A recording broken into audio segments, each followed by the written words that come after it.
Hi, my name is Anthony.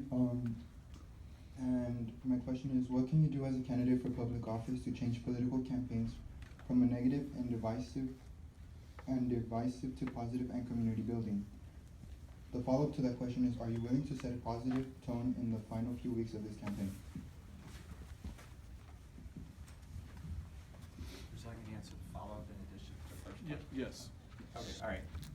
So I thank you for the question. I believe that I have run a very positive campaign. I believe that I have spoken about the issues that matter in our community and what I've done and what I will continue to do as your state assemblyman. But I gotta tell you what's at stake. What's at stake in this race? The balance of power in California is at stake. Sacramento wants to replace me because I refused to raise your gasoline tax by up to 76 cents per gallon. They pushed it this year. They also want to eliminate Proposition 13, which would skyrocket property taxes, which would be passed on to the consumers. I think we have to recognize that Sacramento is doing everything they can to be able to buy this election. They are. They are focused on trying to, really smear me as if I am Donald Trump. And frankly, Donald Trump makes it easy because he says some really dumb things. And it allows the campaigns to really not have to talk about their candidate at all. All they have to do is try and slam me. And that's not fair, and that's not reasonable. I have focused on the positives. I will continue to focus on the positives. But you need to understand what's at stake. They want someone that will vote for the 76-cent gas tax increase. So they chose someone. They want someone that will eviscerate Proposition 13. So they chose someone. They want someone that is not beholden to their district, but is owned by them. So they chose someone. I'm not owned by anyone. I vote my conscience. I vote my district. I am accessible. I am accountable. I put my cell phone number out. I get crazy phone calls at 4 a.m. I let those go. But majority of the times, they're real people that have real questions. And my job as your assembly member is to be available to answer your questions and then ultimately be held accountable for every single vote that I take. So I believe that accessibility and accountability are the hallmarks of elected office. I'm a business owner. I've been a business owner for a tremendously long time. I don't need this job. I have been very successful in my life and I will continue to be successful. But I believe that this community needs a voice that is independent and understands what it takes to be successful for you. Because your future is what is at stake. It's not my future, it's yours. And I have sacrificed my relationships with my business, a lot of the time with my family, to be able to make sure that I am there for you. And Sacramento doesn't like it. They want someone that's a puppet, and I won't be that person. Thank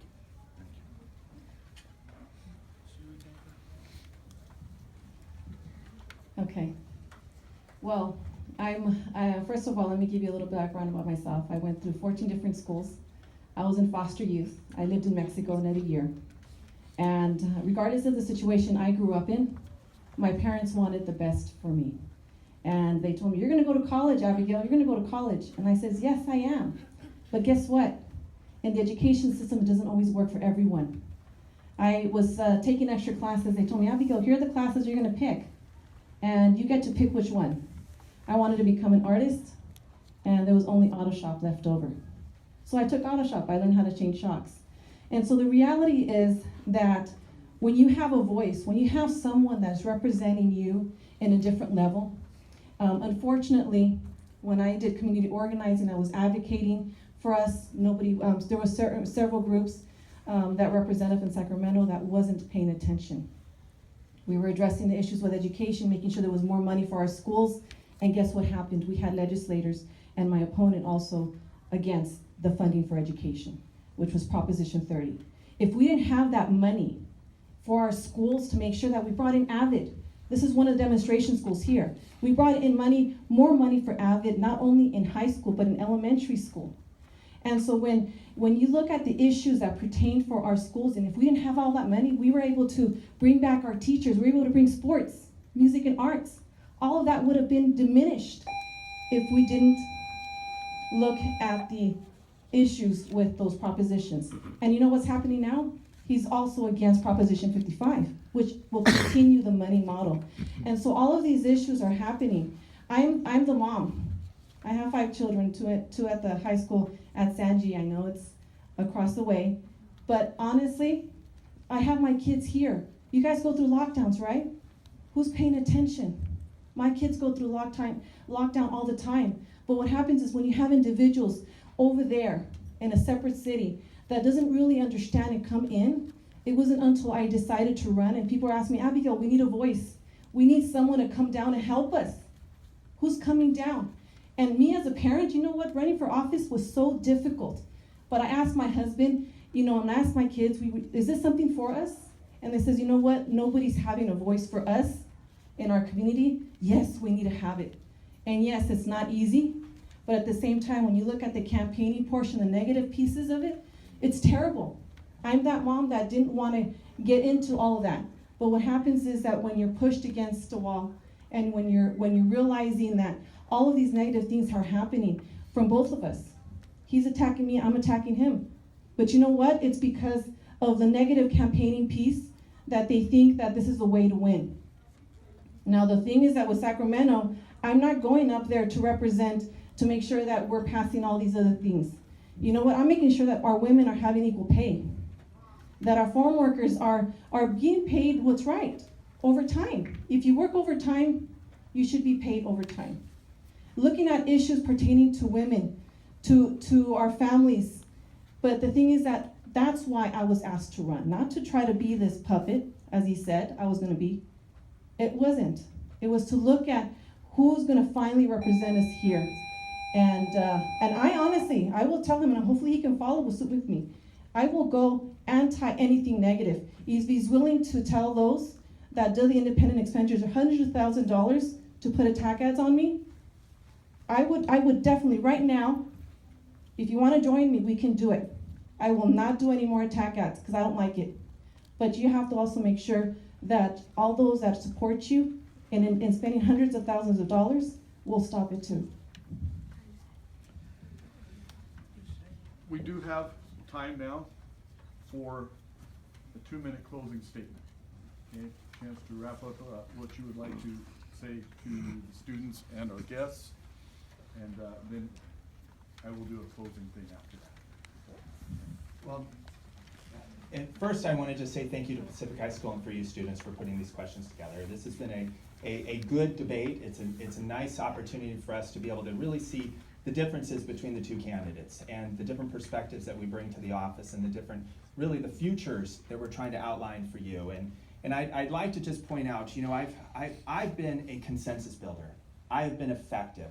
It's been an honor and a privilege serving as your state assembly member, and I've been endorsed by every single mayor and every single city council member in every single city that I represent. And I represent the cities of Rancho Cucamonga, Redlands, Highland, Loma Linda, San Bernardino, Mentone, DeVore, and Lytle Creek.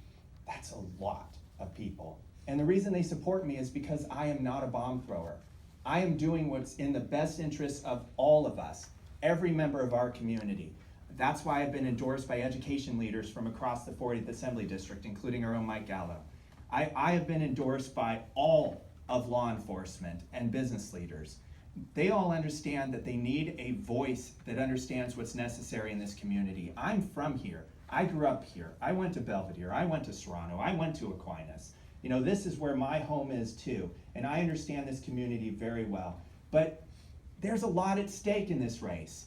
There's a lot at stake, and the balance of power in California is a reason that there's been over $3 million spent on one side, and there's probably going to be spent maybe $10 million in total in this race. That's an obnoxious amount of money to be spent on an assembly seat. But Sacramento wants complete control. They don't want to share. They don't want balance. They don't like the idea of a checks and balances between the two parties. They want absolute control. And if I lose this seat, it's 100% controlled by one party in all of Sacramento. And that is not good for our community. That is not what the framers were looking for. That is not what is in the best interest for all of us. So I've been fighting.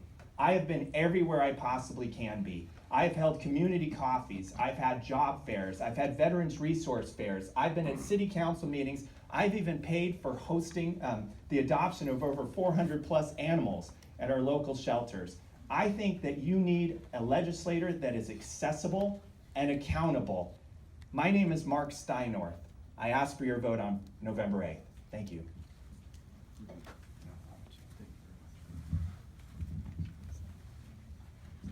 Well, first of all, I want to thank you all for the opportunity. This is really good to see students active in the political system. I remember when I was younger, my parents weren't able to vote, and the problem was that we saw the election from an outside perspective, and we didn't really understand the system. But one thing that I do value is the fact that many of you guys are looking at it at an earlier age. And I think what happens with the political world, because now that I'm learning about it, is that there's so many people, especially low-income minority families, that are never contacted by legislators. You know where I'm walking? I'm walking in off of Waterman, not Waterman, it's east of Waterman. I'm also in Highland and E Street, G Street.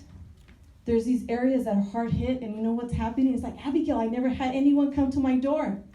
Abigail, there's finally someone telling us we can definitely vote, because what happens is that there's a system within the voting piece that not everybody's contacted. You know why? And I didn't understand, because they're high propensity voters, people who vote in high numbers.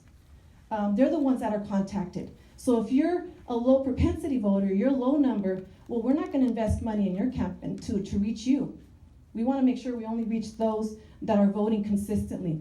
And I'm thinking, no, I was one of those. I want to make sure that I reach out to every single one that can vote, because we want to send a message that your voice does count. But what happens is that it doesn't always happen that way. In my campaign, we try to make sure. I've been walking 6 days a week, connecting with the voters. That's easy for me because I don't mind going to these hard-hit neighborhoods, into our areas of San Bernardino that nobody else wants to walk into.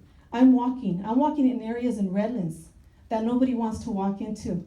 I'm walking in areas of Highland, close to where the 12-year-old boy that was shot and killed at the liquor store and was killed.